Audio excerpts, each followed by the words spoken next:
Hello, and welcome to another episode of the Big Money Stylist podcast, where I wear the same star cardigan every week. I'm just kidding. I could be wearing a different shirt. I actually own like 5 of these. I almost wore my BMS t-shirt.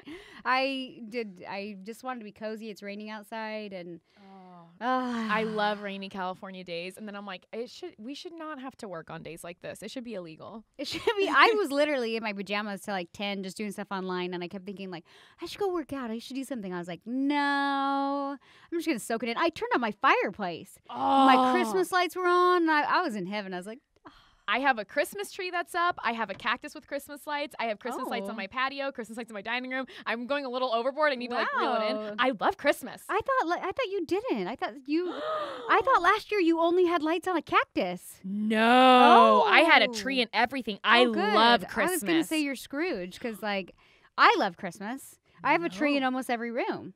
Oh my gosh, Christmas is my favorite. No. We turn on Christmas music right after Halloween. I tried to put my tree up right after Halloween, and I was told no.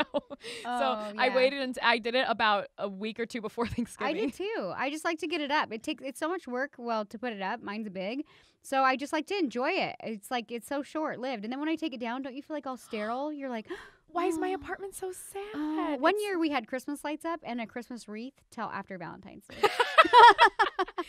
I had a friend last year who had a Christmas tree up until like March. That's too far. Dude, you really need to take this down. That's too far. And it's a real tree. I'm going to need you to take it down. That's too far. Enough is enough. That's just lazy. Don't be lazy. Well, then it just ended up in his garage. And I'm like, that's not any better. Oh, it was a dude. That's why. That's why. That's funny. 10 guesses who.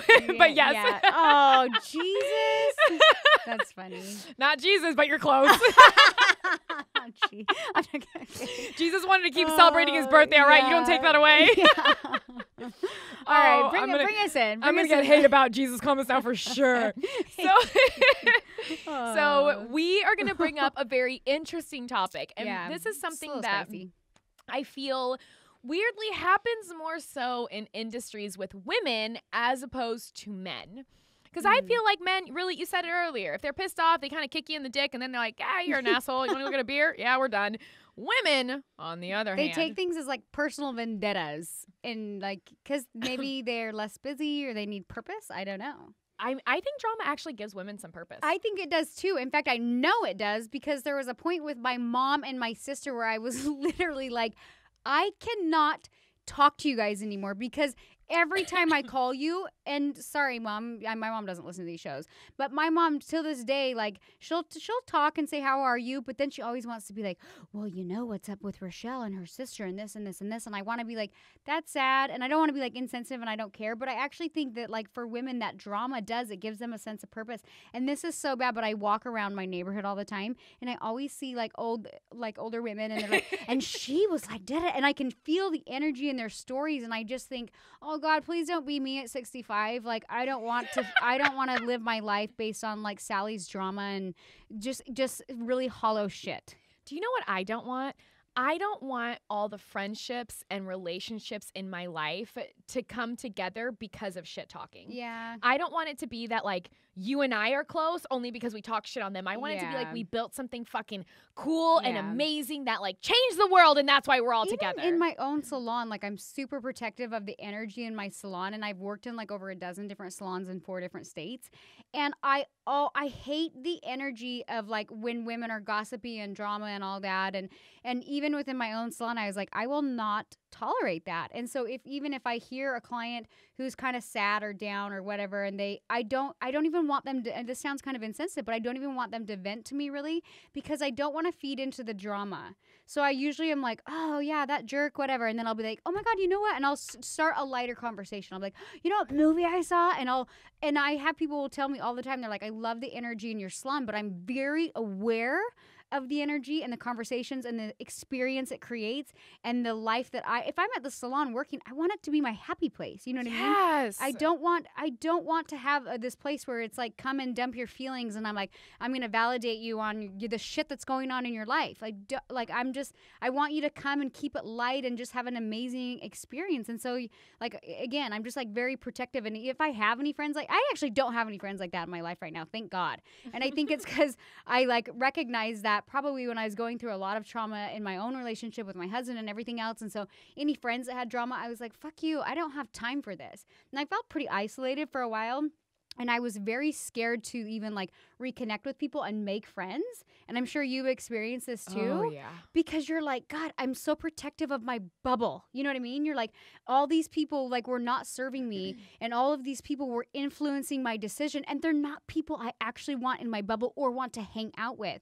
So if you're listening to this show right now, I would encourage you to and ask yourself, are people that are in my bubble, are they worth my energy? What did I text you the other day? And I said something like, if they give you if they take away your energy, they're not worth your energy. Yes, and I loved that you said that. Because it's true though. Like, and you have to think, even like in a salon culture or really any place that has a break room, most salons these days don't even have a break room. No. The reason being is that's where it kind of like accumulates for some weird reason, and everyone just starts talking mad shit. Ooh, but you know what? Even in my own salon, I could tell when like artists were like kind of like against me and like talking shit about me because I'm so sensitive to energy, like so sensitive. And so like I'd come in and just walking by somebody was like, I felt like they would hold their breath. And I was like, God, I don't know what is going on. And then later found out that there was just like mean girl shit going on. You know what I mean? So it's like, come on, don't be a mean girl. Like, it baffles me that adults are like mean girls. And I just think that people are either insecure or they feed off of drama based off of that's their new purpose or passion. And that's such a stupid way to live. Like, don't be a fucking mean girl and find a different purpose, you losers. And on top of that, I said, like, I don't always want it to be the only reason I talk to someone is to talk shit on someone else. I don't like that. I wasn't raised that way. Like, I was raised completely different. And I feel like if you can't sit down and be at dinner with a girlfriend and talking to them, and the only thing that they want to say is, well, did you hear what Sally did? And, oh, no, but, did you see a new movie? Well, I tried to go, but then, I'm like, what? That's so hard. And I'm like, do we have nothing else in common? Yeah. Are we only talking shit? And the passive-aggressive jabs that women love to do, too, drive me nuts. Oh, my gosh. And I'm one of those. You called me a dude once. You're like, Ani, you're like basically a dude. I was like, oh, God, I know. Yeah. But I think, you're like, yeah. Well, I can be a little bit of a dude. So. Well, and I think I grew up with only brothers. I have an older brother, younger brother. I have 0 cousins. So it's just me with guys all the time. So I feel like that definitely can come across in my personality. I'm just like, whatever. Yeah. Who cares? You're not, you don't get sucked into I think with it being raised with brothers, there probably was less drama. I mean, I would imagine. Like, it was just like, cool your panties, like, you know what I mean? Like, that's like something I hear like you saying all the time, and I'm like, it's just like, so it's like, don't overreact, you know what I mean? Calm like, down, calm it down, you know. And it could be like, again, you had brothers, and so you're just like, and that is something that I was so used to. But yeah, passive aggressive little jabs and digs, unnecessary. Yeah. So let's talk about, it goes back to insecurities. Always. Like, it just does. Like, I don't know. I'm very direct, and I always feel like I always tell people when they're new on my staff, I'm like, I'm gonna warn you, like, I'm awkwardly direct. Like, I sometimes am like, what are you doing? And I'm like, oh no, like, and will you please say what you said to our salon manager? What did I tell her? I can't remember. I think she came in one day and you were like, we're like, we need to do your color. It was something like that. Well, I know, but you know what?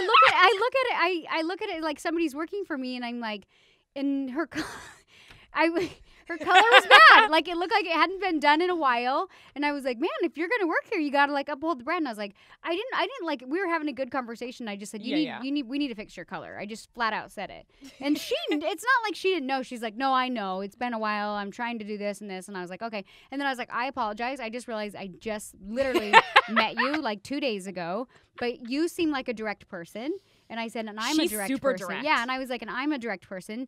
And it's not, I would rather, like, I wouldn't, if I thought she would have been offended, I would have never said that to her. For sure. Like, but because she works for me and her hair is part of the brand, I knew I could say that without coming across like a total jerk. And I believe that, like, sometimes even though I do say things awkwardly direct, there's no maliciousness behind it. Exactly. My energy is pretty pure. Like, I'm like, hey, we need to fix your hair. It's like very matter of fact, I feel like. And it wasn't like, hey, you look like shit. You're ruining this. You were just like, hey, we gotta do your hair, man. Yeah, I was and just then like, we laughed because we were like, damn it, Danielle. Yeah, I know. And like sometimes like I can like I'm just gonna share this story. Katie's gonna kill me because I always bring it up. But like her first week, my one of my stylists, Katie, like her first week of working for me, I have all my stylists assist me first.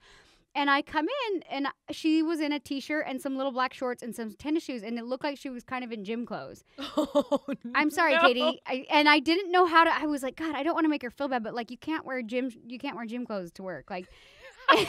And I just awkwardly, directly would just said, I was like, I go, Katie, are those gym shorts? I just flat out asked her, and then she was like, oh my God, I'm so embarrassed. These are not gym shorts. And so now it's like become this ongoing joke.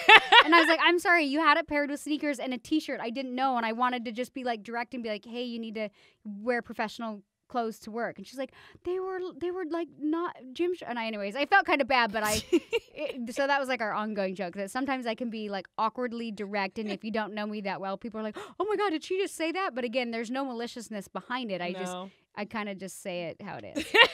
And I also think that's really funny too. Sometimes I feel like an ass because my mom and my grandma were kind of like super direct, but in a mean way. Because they would say stuff like, well, those shorts are sure ugly. When are you going to take the, instead of like being like, are those gym shorts? They would say like, but they would literally have a comment like, well, those shorts are sure ugly. Like I remember my grandma like saying mean stuff like that to me. And I was like, oh my God. I was like, oh, I would always be like, and I was like in junior high, like a super sensitive time. And I remember being like, thanks, Grandma. So I do have like, so I try to keep it in check and not like how I word it where I don't like come across offensive. But anyway. Oh my God, that's so sad though. Yeah, no, it was rough. Holy shit. See, and I try to think, I'm like, I don't think my mom's ever done anything like that. But I also think she knew like, please don't do that. I was already awkward, weird kid enough. I didn't need to be shit on anymore, okay? But what we find, like, going back to our topic on this podcast, what is our topic? Our topic is, we did not get derailed. We stayed kind of on course. Okay. Is really talking about constructive criticism as opposed to talking shit. Yeah. Because there's a huge difference. And I feel in the culture that we're in, inside of the industry we're in, they're either viewed as the same or people don't really know how to differentiate when it's constructive criticism as opposed to like, you're an asshole. And you know what? That's even one thing that I had a problem with even inside of my own team is because I'm like, I know that like everybody has their own way of doing hair, but I also know like how specifically how I want my brand to look. Yeah. You know? And so I'd be like, God, I'm not, and there would be little things that I would see that I didn't like in haircuts or photos or whatnot. And even with my own staff, I struggled to be like, can I give you feedback? Because I didn't want to offend somebody's art.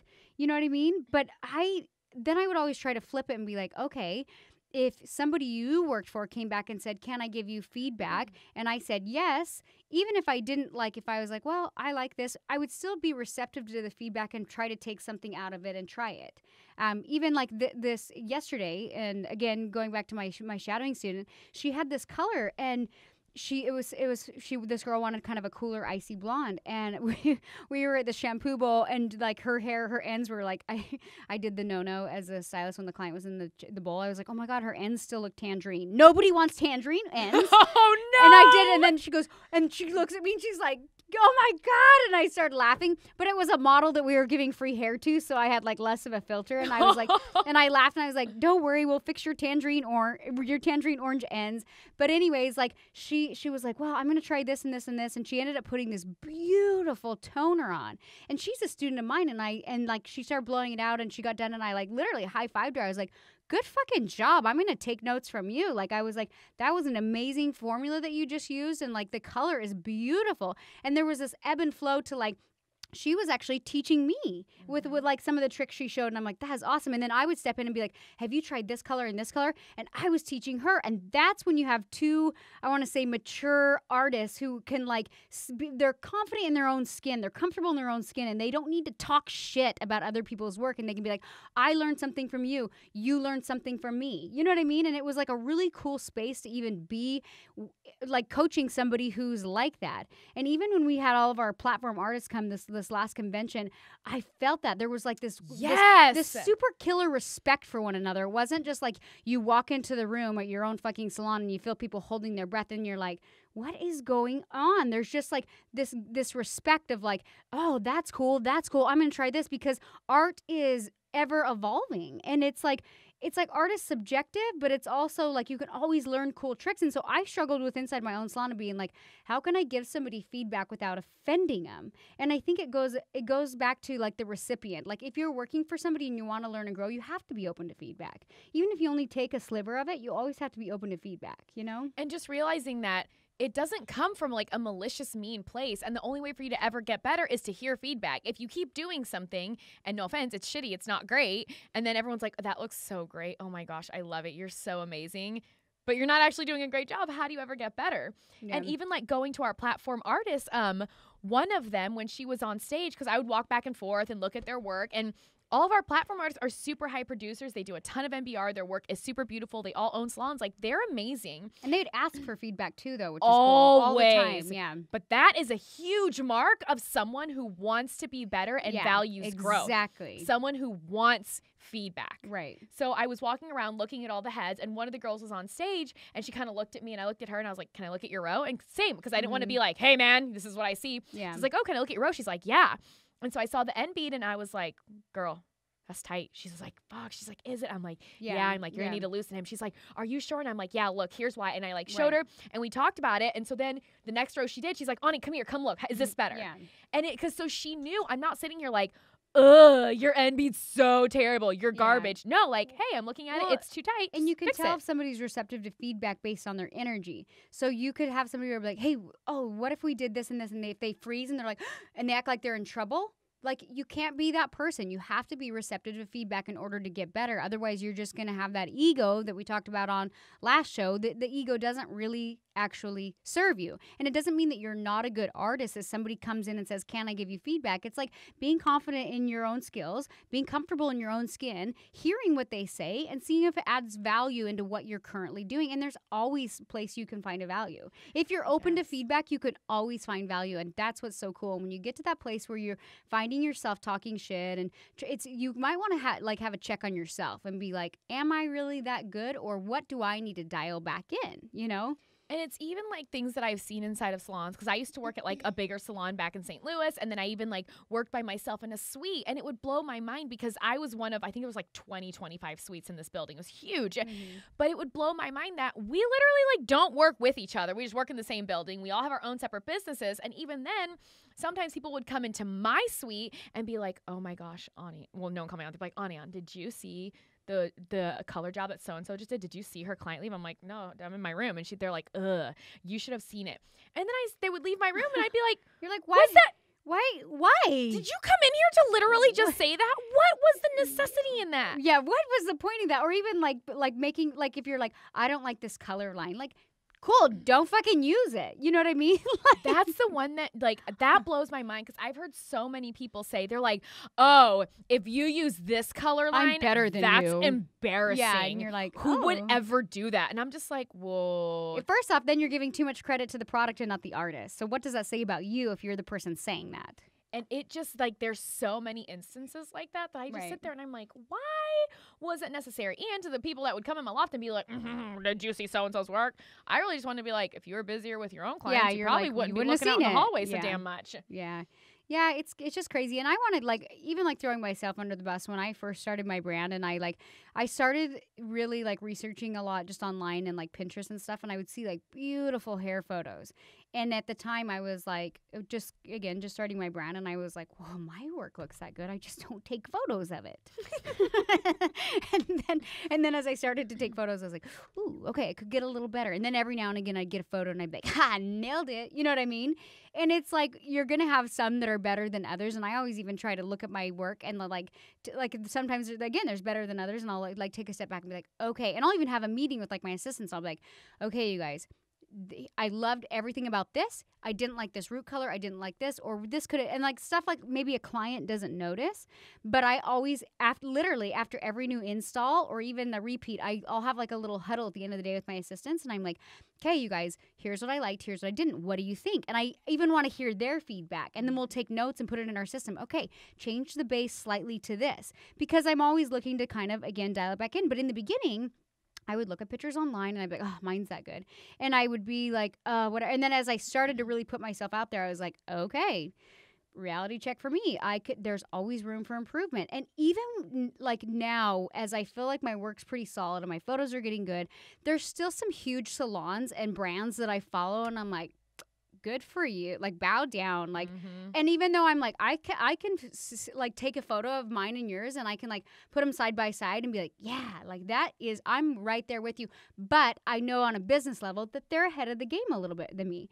And so I always have to dial back in and be like, okay, I even if I don't know what you're doing, like I have to respect you at the level of like you have more reps than me in business. Do you know what I mean? And so regardless of how good your work is, it's like you have to have respect even on the business side of things. And I try to always dial it back in. And so now I have so much respect for people who are even salon owners, because I'm a pretty new salon owner. I've actually only had DKW Styling Salon for the past 3 years. And I always thought it being very stressful, and it is stressful. But now I have more respect for people who have owned businesses and that have had salons. You know what I mean? And so it's always this level of me just like being like, I'm good, but having respect for others as well. And even inside of that, oh, damn, I had something I want to say. When baby lights first started to become a thing, I remember being, because I was in my suite, and I was like, baby lights, whatever. It's just like a tiny highlight. Who fucking cares? It's so dumb. Highlight. I'm like, whatever. I'm like, everyone's supposed to fancy name for everything. But really, looking back now, I'm like, I was only like that because I was like, well, how tiny is it supposed to be? Where's it supposed to go? Like, I didn't fully understand it yet, because it was still so, people were like, tiny little baby lights. I'm like, fuck your baby lights. There's just a little highlight. God, like, and I remember that. And then I've always done baby lights. Now there's a name for it. You're like, whatever. So, and I had done it like similar things, but there was still so much more that I didn't know, because hair just wasn't colored like that in St. Louis. Not yet. Like, it's the Midwest. It was just different. Right. So then I remember even coming here, and now that I've been here for a little bit over a year, like I've seen assistants coming in and brand new people coming in. And I think what blows my mind and makes me like kind of sad sometimes is when there's a new assistant, and what I've seen back in the day, it doesn't happen now, but when there was a new assistant and they would totally mess something up, because look, let's be real, assistants are going to fuck some shit up. Like they're going to do it. It's going to happen, but they're new. Like, I'm not saying they're meant to do it. I mean, we try to course correct as much as we can, but yeah, they're going to happen. They're going to jack it up a little. And we had one assistant who came in and was toning hair for one of the artists and left the toner on for like 20 minutes. Oh shit. Thank you. I know. So this is on and off. Yeah. So of course the artist was like, hey, where's my hair? And the assistant was like, oh, still toning. And she was like, what the fuck? Ah! Like, didn't freak out on the assistant, but was also kind of an a-hole. Like, why would you do it? Like, do you not, like, what? And then, of course, the assistant's now like, oh my God. Yeah. Let me say, I was not the assistant in this. That's so funny. Well, and then, of course, now the assistant feels like a total idiot. But then the artist went and was like, oh, like, don't you, like, talking to other people, like, doesn't so-and-so know not to do that? Like, everybody knows. Like, how could you not know? And I'm like, that was in my salon? Yeah. I teach people, and I've told them this from the beginning, and we teach this in our network. If your assistant fucks up the hair, it's on you. Like, if you didn't better direct them, then you're a shitty teacher. And that's why, but even having heard that, I was kind of like, I mean, yeah, okay, I feel like we generally know not to leave hair toning for 20, 30 minutes. Right. But at the same time, don't overlook the basics. Extensions are back to basics, just like the last podcast. But even then, extensions are different. I don't know, maybe because it's silicone, it does need to tone for 20 minutes. Hint, it doesn't. Don't do that. But, like, it just... You know what, though? I will say, some toners could sit 20 minutes and you would be safe. There's been times that, like, if it's, like, a little bit darker toner or doesn't have an ash or a violet... Oh, it was ashy. Or if you're putting, like, say, for example, we do 8N on Roots of Blonde, and you would put that on Roots for a good 30 minutes. That needs to sit. Yes. But if you were to put that same toner at the bowl, it's on-off. But, again... If a client or if a receptionist, if a assistant is new to a color line, they don't know. I know that L'Oreal's toners sit on way longer, and I'm not used to that line. And I put one on the other day, and I was like, "This is fucking doing nothing," because I'm used to shades where you're like, "Okay, on and off, on off," and I literally was like, "This is doing nothing." And somebody was like, "You gotta leave it a good 5 to 10 minutes," and I'm like, "It's a 10-1-3. You gotta leave this for 5-10 minutes," and they're like, "Yeah." And I was like, you're like, no, seriously though, like a full 5-10 minutes. Yeah, I was like, what? But anyway. But that moment kind of was just not like an aha moment for me, but it made me but also kind of sad. Like, shouldn't we be teaching though? Yeah. But then that made me think like, I fucked stuff up at DKW. I know I have. So then it always was like, was stuff being said about me? Like, should I? And I know like there were times where I was uncomfortable coloring in certain situations or doing like things inside of the salon and based on like environment. But that just makes me more so sad that we're in an industry where we could help each other and build each other up. But instead of being like, hey, I see you're about to put that color on. I hear you, but can I help you out real quick? Don't do that. That's a terrible idea. Like, we just found a bag for some reason of like 1,000 pink-rooted platinum blonde extensions. I just found $15,000 worth of hair that people were playing around with and rooting and doing different shit, and then they'd like shove it in drawers. And my fault, I didn't have a better system for organizing hair, and I let the artist loose. And I literally was like, holy shit, we have like 3 bags with pink roots. Did we not learn our lesson on the first piece? No, because no one talked about it. And I didn't, and nobody saw these pink pieces because artists were coloring when they're like, well, shit, that's pink. And so they wouldn't put it back. That's embarrassing. Don't put that. So they're tucking these pink rooted pieces. And this whole time I'm like thinking, gosh, like these roots are beautiful, but they're hiding the mistake ones, you know? Like, oh my God. So again, my bad not having better systems with the hair. Now we have like counts of every freaking bag, and we have like a whole hair system. Thank you, Crystal. I know. And with that, which I'm super stoked because even that stuff we're going to be teaching inside of BMS is how to like truly systematize. Right. But I like that inside of DKW and BMS and everything, we're now creating a different culture where it's not about shit talking. It's about course correcting. And even then it's just like, hey, I've made the same mistake as you. Let me help you not make that same mistake. That's really what it is. That's why when people come into BMS and they're like, I can't do it. This is so hard. It's never going to work. I'm like, no. Like, I have been you. Like, trust me, I have been you. But it does work. You know what I find too is and we'll see this a lot in our education, is stylists will come in and they're like, I have this assistant, but I don't really like it. And I look at him and because my first assistant wasn't great, but it was, my first 2 assistants were great, but they were people that I just hired that I was like, hey, looking for an assistant. The first person that came along, I'm like, you'll do. Like, you're the winner. Congrats. You're the winner. And I never trained them properly, and it just was like, whatever. And so when we'll hear this a lot in our education where people are like, I have an assistant and I kind of don't like him, but I don't want another assistant that's like them. And I'm like, well, who trained your first one? And who, you know what I mean? And I'm like, you have a bad assistant because you weren't a very good trainer. So you've got to become a better trainer and an educator even to your assistants. And don't just hire anybody who's willing to work for you. Like, hire somebody who's going to work hard and vibe with you. And it's so funny too, because like finally my 3rd assistant around, I was like, okay, I need to be better with communication. And because it was like, you don't have time for fuck ups in the salon. Like, if you're busy, you just don't have time. And I think that's like one of the biggest hurdles why a lot of stylists don't want to hire an assistant, because in a way it sets you back for a minute because you kind of got to train them. And then once they kind of get used to it, it helps push you forward. But even then, I was like, I have to have help, and it doesn't necessarily have to set me back as much if I have better communication. So for me, I literally was like, never take your eye off the prize. I know that sounds like really weird, but like, just assume that you're still doing everything, because you know when you have hair processing, when you're doing it on your own, you know what's going on. You're constantly like multitasking, and you know what's going on, and you're used to that. And what happens is we hire an assistant and we forget to multitask. And so shit goes sideways, and we're like, what the fuck did you do? But you have to always go in, if you have an assistant, that like, and as you get used to working with an assistant, you can kind of back off a little. But in the beginning, you have to go in with the mindset of like, I'm always like, no, my eyes are in everything. You know what I mean?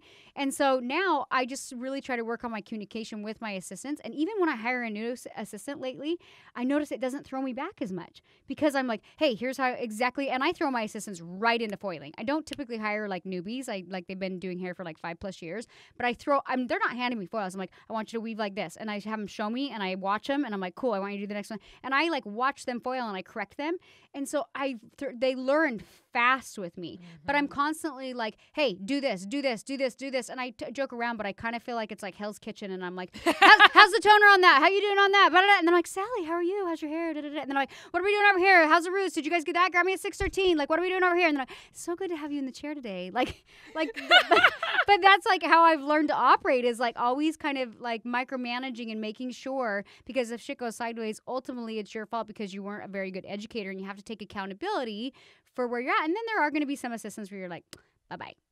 But anyway. But I think I just really want everyone to really consider, number one, are you the kind of person that cannot take constructive criticism? Right. Is your ego, like we talked about in the last podcast, is it so big that anytime anyone tries to help you with anything, are you like, are you offended? Do you close down? Do you emotionally shut down? Yeah. Are you that person, or are you the one who actually loves construction criticism and feedback, which I feel like we have so many of those? Our 4 platform artists, that I think to me is why they're so good. They're always like, Ani, can you check? Can you check? Can you check? How is this? There's How just is this? a whole other level of respect. Yeah, absolutely. And that's why I think I want people to realize course correcting or being like, hey, can I help you out? Can I give you some feedback? It's not disrespectful unless you come at it like, can I give you feedback? That is shit. Okay. Don't careful with your word choice. Be nice. Like, my God, man, be nice. But I want you to consider where you sit. Are you the one who can take constructive criticism or the one that cannot? Are you the one who's sitting in the back room or around the corner or wherever just talking shit about whatever reason people are doing inside of the salon? Or are you the one trying to create a culture where it's just like, hey, we're all here together. Let's grow and build something together? Because shit talking doesn't have to be a thing. It kind of comes down to, like, if you're spending more of your time shit talking and in drama versus actually making money, that's a problem. And you know it's a problem. But you don't want to face your stories, and so you live in drama, and you know it doesn't serve you because your bank account reflects so. So, again, I said this on the last show, but I'm going to say it again. Whatever land you're living in, if you're living in the land of shit talking and drama, dial it back in and say, is this going to get me to where I want to go? And if it's not, the only person you're hurting by talking shit and living in the world of drama is you, sweetheart. It's you. So choose a different path for yourself. Ask yourself, is this going to get me what I want in the end result? And living in the land of drama never will. So you're only hurting yourself.